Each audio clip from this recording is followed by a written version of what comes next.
बहुत समय पहले समुद्रों की गहराई में एक ऐसी दुनिया थी जहां इंसानों की नज़र कभी नहीं पहुंची। उस दुनिया में रहती थी मत्स्य कन्याएं, मरमेड्स, सुंदर, रहस्यमय और दिल से बेहद मासूम। लेकिन उनकी एक कमजोरी थी, अगर कोई इंसान उनका दिल तोड़ देता था तो वह धीरे धीरे मर जाती थी। यहीं से शुरू होती है एक प्रेम कहानी। सालों पहले जोसन डेंसिटी में एक बुद्धिमान अधिकारी किम दामयोंग रहता था। एक दिन समुद्र किनारे टहलते हुए उसने कुछ अजीब देखा। मछुआरे अपने जाल में एक मत्स्य कन्या पकड़ लाए थे। वह बहुत सुंदर थी, उसकी आंखें समुद्र जैसी गहरी थी और उसके बाल चांदनी की तरह चमक रहे थे। मछुआरे उसे बेचने वाले थे, लेकिन किम दामयोंग को उस पर दया आ गई। उसने तुरंत उसे आजाद कर दिया। उसने पीछे मुड़कर किम दामयोंग को देखा। उसकी आंखों में पहले प्यार की चमक थी। उस दिन से ही उन दोनों के बीच एक अजीब सा रिश्ता शुरू हो गया। वह मत्स्य कन्या अक्सर रात को किनारे पर आती और दूर से किम दामयोंग को देखती। धीरे धीरे दोनों मिलने लगे। वह इंसानी भाषा नहीं जानती थी, लेकिन दिल की भाषा समझती थी। किम दामयोंग उसे इंसानी दुनिया के बारे में बताता, लेकिन उनकी खुशी ज्यादा दिन नहीं चली, क्योंकि राज्य में एक लालची आदमी था, यंग। वह मत्स्य कन्या को पकड़कर अमीर बनना चाहता था। एक रात यंग ने अपने सैनिकों के साथ मिलकर जाल बिछाया। मत्स्य कन्या यंग के जाल में फंस गई थी। जैसे ही यह बात किम दामयोंग को पता चली, वह मत्स्य कन्या को बचाने के लिए चल देता है। वह मत्स्य कन्या को बचाने के लिए यंग के सैनिकों से लड़ाई करता है, जिसके कारण वह लड़ाई में घायल हो जाता है। मरने से पहले उसने मत्स्य कन्या से कहा, अगर किस्मत ने चाहा तो हम अगली जिंदगी में फिर मिलेंगे। मत्स्य कन्या रोते हुए समुद्र में लौट गई। उस दिन समुद्र की लहरें भी जैसे रो रही थी। सैकड़ों साल बीत गए।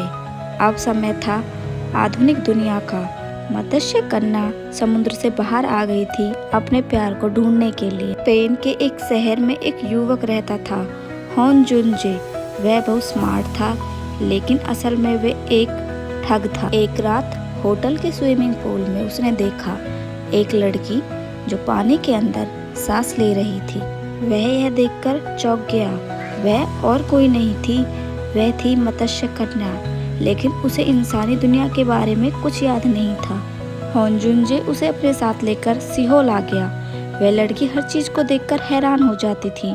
टीवी, कार, खाना, मोबाइल, सब कुछ उसके लिए नया था। धीरे धीरे वह इंसानों की तरह जीना सीखने लगी।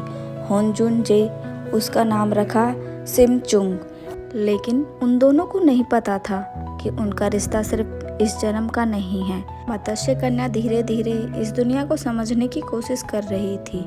धीरे धीरे उन दोनों की दोस्ती भी प्यार में बदलने लगी थी। वे दोनों एक दूसरे को बहुत पसंद करने लगे थे। धीरे धीरे पुराने दुश्मन भी लौट आए थे। यंग का पुनर्जन्म हुआ था। अब वह एक शक्तिशाली व्यापारी था और उसे पता चल गया था कि सिमचुंग एक मत्स्य कन्या है। वह उसे पकड़कर दुनिया के सामने दिखाना चाहता था। वह उसे बेचकर और अधिक धनी व्यक्ति बनना चाहता था। एक दिन सिमचुंग को पता चला कि अगर कोई मत्स्य कन्या से प्यार ना करे तो उसका दिल टूट जाता है और वह धीरे धीरे मर जाती है। वह डर गई, क्योंकि उसे लगा होनजुनजे शायद उसे प्यार नहीं करता, लेकिन सच्चाई कुछ और ही थी। होनजुनजे को धीरे धीरे अपना पिछला जन्म याद आने लगा था। उसे याद आया कि वह पिछले जन्म में किम दामयोंग था और सिमचुंग वही मत्स्य कन्या थी। दोनों को अब अपना पिछला जन्म याद आ चुका था।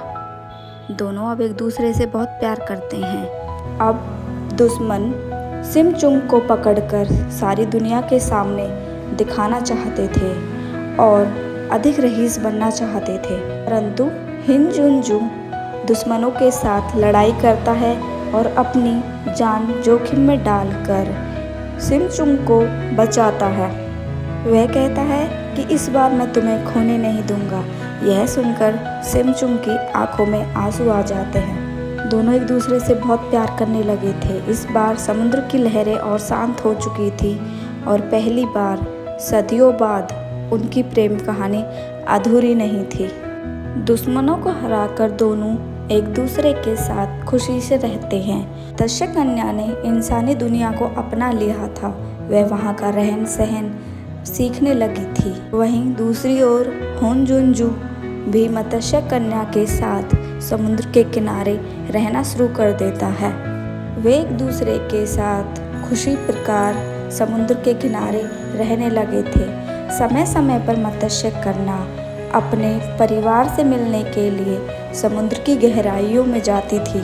थोड़ा समय बीत जाने के बाद वह होनजुनजू के पास वापस आ जाती थी। होनजुनजू के लिए अब समुद्र कोई पराया नहीं था, बल्कि समुद्र उसके लिए अब एक पसंदीदा जगह बन चुकी थी। मत्स्य कन्या समुद्र की लहरों के बीच रहती और होनजुनजू उसे देखता रहता। कभी कभी मत्स्य कन्या किनारे पर आती और होनजुनजू के साथ समय व्यतीत करती थी। दोनों एक दूसरे के साथ और अधिक प्रेम करने लगे थे। प्रेम समय के साथ समुद्र जितना गहरा होता जा रहा था। सच्चा प्यार समय, जीवन और दूरी से भी बड़ा होता है। कभी कभी दो दिलों को मिलने के लिए सदियां लग जाती हैं। अगर आपको मेरी ये कहानी अच्छी लगी हो तो please subscribe my channel and like करें।